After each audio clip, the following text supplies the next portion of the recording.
So we got a Nintendo Switch. Let's talk about it.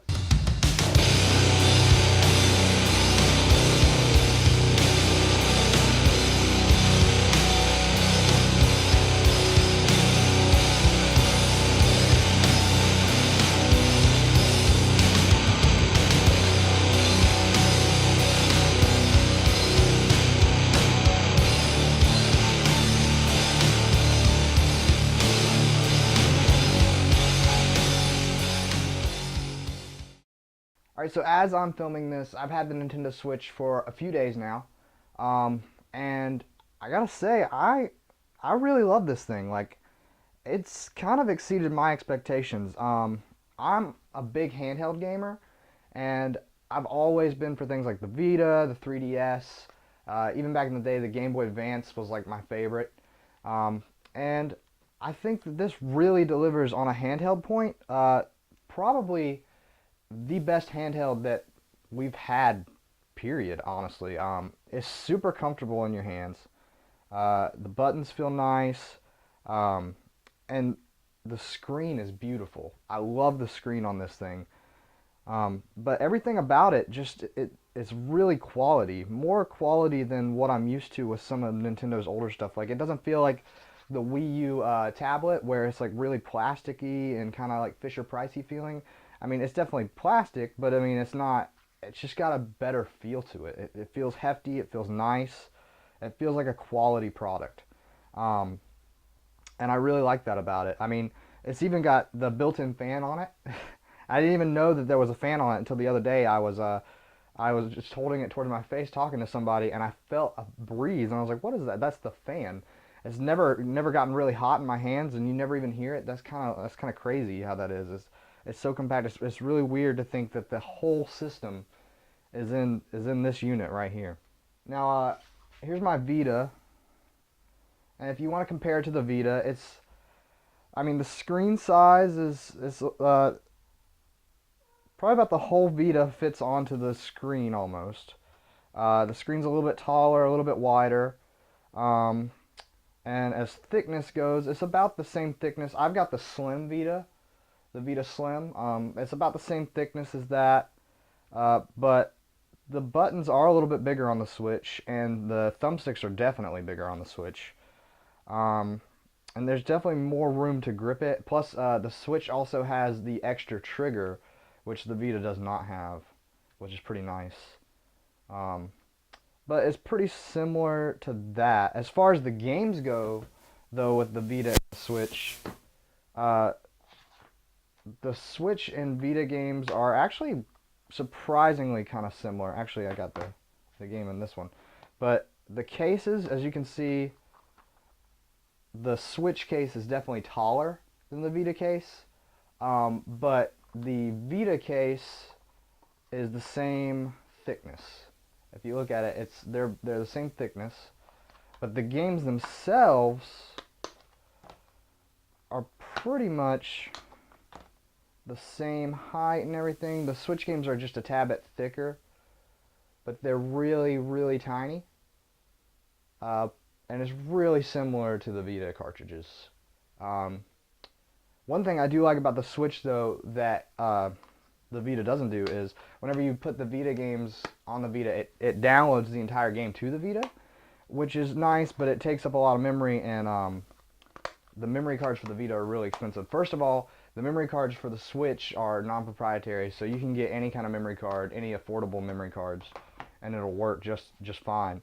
Um, but it also does not download the game. If you have the physical cartridges, it doesn't download the game to the system. It just plays it off of the card, and it downloads just the save file.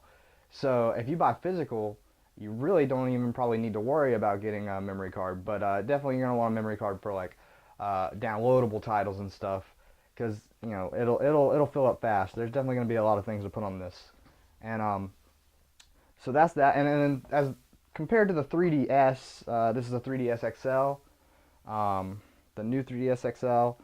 As you can see, it's about the same as with the Vita. If you close it and put it up to the screen is about the same size as the unit altogether closed.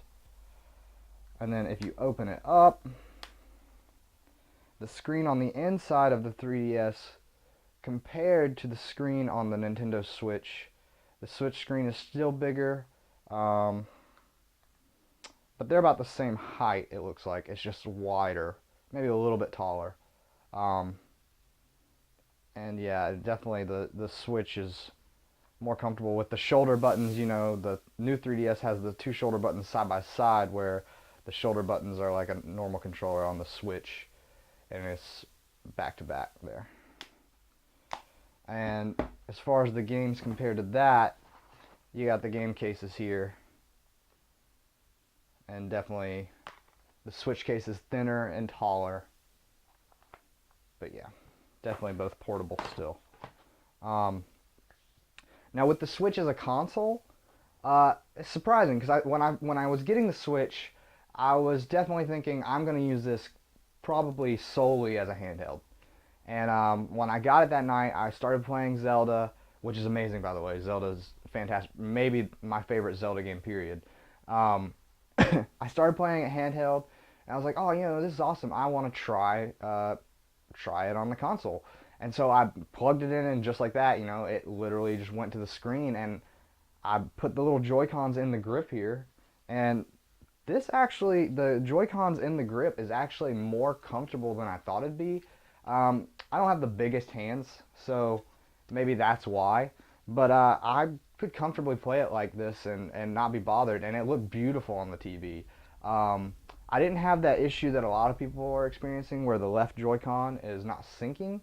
I have a friend that says that's happened to his, but I haven't had a problem with it. I've played several days with just the Joy-Cons, and I have not run into that once. So I don't know if that's something that's only in some of the systems, or if it's something maybe the way he's got his setup going. I don't know. But yeah, as a console, it works really well.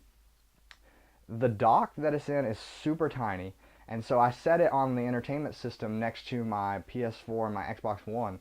And it's crazy to think that that is a console next to those. Now, obviously PS4 and Xbox One are more powerful, but they're kind of different things. And that's one thing I really like about the Nintendo Switch, is that it doesn't try to outdo the PS4 or the Xbox One in any way. It's really trying to be that system. You have a PS4, you have an Xbox One, but you also have a Switch. And I really like that about it, because it gives you a different option. It really sells the fact that, hey, you can play this while you're at home if you want, but if somebody wants to watch TV, you can play it just sitting down on the couch. If I want to go to the other room, like sometimes I want to go to the bedroom, and my wife reads in the bedroom, and I sit in there and want to play with her, so I play the Switch sitting beside her in the bed, and I can easily move it back to the screen if I want. I mean, it's really a different kind of experience. It's not trying to be the PS4 or the Xbox One, and I like that about it. But I definitely have been playing it a lot more on the screen than I thought I would, honestly. So as a console, I gotta say, I kind of like it as a console, honestly. I mean, it's really quiet. The grip is comfortable. Actually, speaking of it as a console, I did get the Pro controller just a day ago, and I've been playing with this, and man, this thing's incredible. So here it is next to a PS4 controller, and as you can see, the PS4 controller, the handles on them are probably just a little bit thicker, which I've always liked that about the PS4 controller, because it's really nice to grip. But this is not much smaller, and it's still very, very comfortable. The sticks, one is up and one's below, whereas the two are down. And then, but the buttons on this, they look like, I can't completely tell, but they look like they're just a touch bigger than the buttons on the PS4 controller and the Xbox One controller. And it's really comfortable. I don't know what it is about it, but the triggers on it, my fingers never slip off that trigger, and I almost like it better than the PS4 controller, honestly. In fact, I think this may be like my favorite controller this generation. Here it is next to the Xbox One controller. So the Xbox One controller here, the Gears of War one. Now the triggers are, of course, nice on the Xbox One controller, but sometimes I notice that my hands kind of cramp up on the Xbox One controller, and here, that hasn't happened. It just is really nice, and the charger for it, obviously, It charges, holds a long charge. I've heard things saying that the charge lasts a really, really long time. I haven't got to test it, so I don't really know, but I haven't had a die on me yet off one charge, and I've been playing with it for quite a while, so it's definitely going to last a good while, I think. But yeah, it's really comfortable. Now, as far as playing with just the Joy-Cons, when you have this detached and you want to play it like maybe like a two-player game or even a single-player game, playing a two-player game, me and my wife played snipper clips with these, and it's really comfortable. I mean, for a game like that, I wouldn't see a problem with it. For playing something like Mario Kart, though, I don't know if I'd want to just use two of these. It'd be nice to have backup when like you got some other people over and you don't have other controllers and you're like, oh, okay, well here we can play with this. That works fine with snipper clips and stuff. It works great. I could play stuff like that. I played Bomberman with it. It works fine. Um, so playing with the Joy Cons, while not like the most ideal way to play it, I still really like it though. I mean, it's still pretty cool. Like if I was on like a trip or something and somebody wanted to play with me and I didn't bring any controllers, I'd still play like this. Yeah, I mean it's cool. I mean you're playing like on the go anyway, so it's not like you need the most comfortable controller anyway. But you can bring the Pro controller and play the Pro controller off the TV with just the Switch. Sitting down with the kickstand, and that's really cool too. Now the one thing that I do have a gripe about with the Switch is these little things right here. So these are the little straps they give you for the Joy-Cons, and they're really nice. When you put them on, it does make the Joy-Con a little bit bulkier, a little bit easier to hold, and I really do like that because it is really comfortable. But the thing I don't like about it is they put this little lock on the end of it, and I get why they do that because they think if you're going to use it with a strap, you might throw it or something, or it'll slide off really easy. I get that, but the thing is, every time I put this strap on, I've had the hardest time getting it off these Joy-Cons, and it's really funny because I've watched a lot of people review the system or unbox the system or whatever, and they'll go to put this on, and immediately they'll get frustrated because they can't get it off, and they won't do it that video. They'll just leave it, and that's really how it feels because I don't think you can break it that way, but it's on there so tight that it feels like if you forced it too much, maybe you would break it. I don't know. But I don't know. Maybe over time this will like loosen up after doing it so many times. I don't know. For right now, I might just hold off on doing that unless I really need to. Um, or maybe even later on down the road when I've got more stuff invested in the Switch, I might have just two Joy-Cons sitting to the side that have that on it. That I just will leave that on at all times. Um, but yeah, I think they're comfortable. I did go with the neon. I really like the neon. Some people said they're really OCD about having the two different colors. I think they look really slick and they feel really nice. And if you wanted like two red or two blue, you can buy another one, and that's the opposite side of the color you have, and make it one whole red one or one whole blue one. You can do that if you want.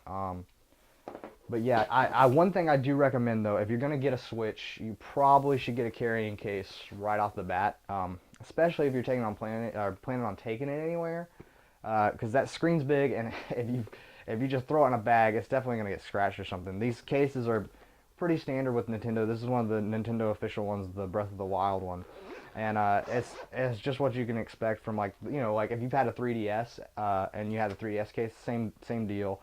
You put it in, strap it in, and it's good to go. And it's got some places to hold your games. This one's a little bit different. It has the cases to put the games in, but instead of just throwing them in a pocket, it does have a designated space underneath the system itself to put the cases.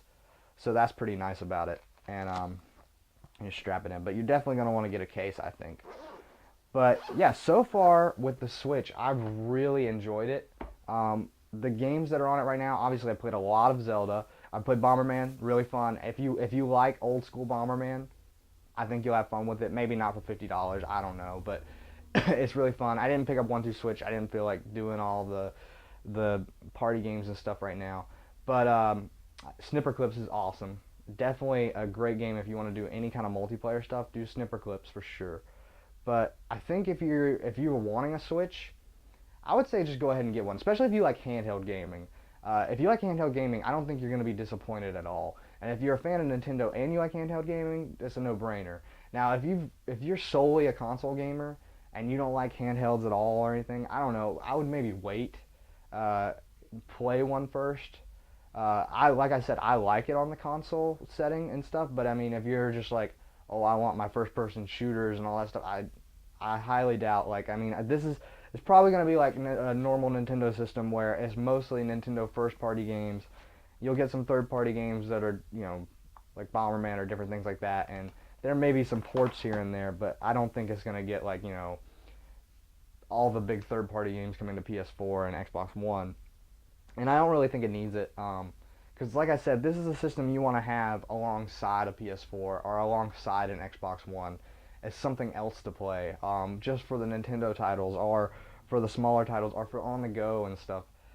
It really is an awesome system, and I'm actually really impressed with it because I was really excited about it, but I honestly lowered my expectations a little bit after that press conference, and then holding it in my hand, it really sold it to me. So I'm really excited for other people to get theirs. And if you do have one, comment below. Let me know what you think about it. And if you don't, tell me when you're gonna get one and what it'll take to get you one. Like, what games coming out are you excited for, or what games do you want to come out that you're excited for? But yeah, that's my impressions of the Switch. And yeah, thanks for watching.